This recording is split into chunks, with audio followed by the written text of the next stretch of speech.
Kami ko, so ngayon, nandito pa rin kami sa Brooks Point and pumunta kami sa isang swimming pool dito sa, kasako pa rin siya ng Rizal Mambalot, and ang swimming pool na to is ang pangalan niya, Lotus Garden and Agri Farm. So kung mapapansin nyo, may mga farm din dito and may mga palay bago ka pumasok dito sa swimming pool nito, and doon sa kabilang side yung swimming pool nila kung napapansin yung mga mami ko. So bagong open to mga mami ko ang swimming pool nila. Kung makapasyal kayo dito sa Brooks Point, Palawan, pwede nyo pong pasyalan to mga mami ko. So yun lang mga mami ko, and then mamaya samahan nyo kaming maligo doon sa swimming pool.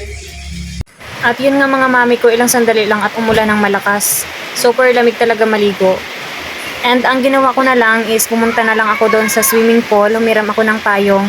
Pero yung mga pamangkin ko, yan yung dalawang anak ko at saka yung kapatid ko, naligo pa rin sila kahit umuulan pero sobrang lamig talaga.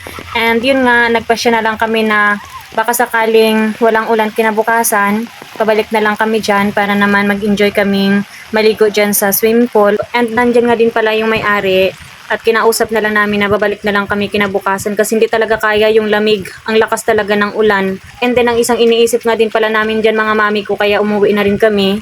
Kasi yung dinadaanan dyan papunta doon sa bahay ng ate ko na tinutuluyan namin, pag sa sobrang lakas ng ulan, bumabaha.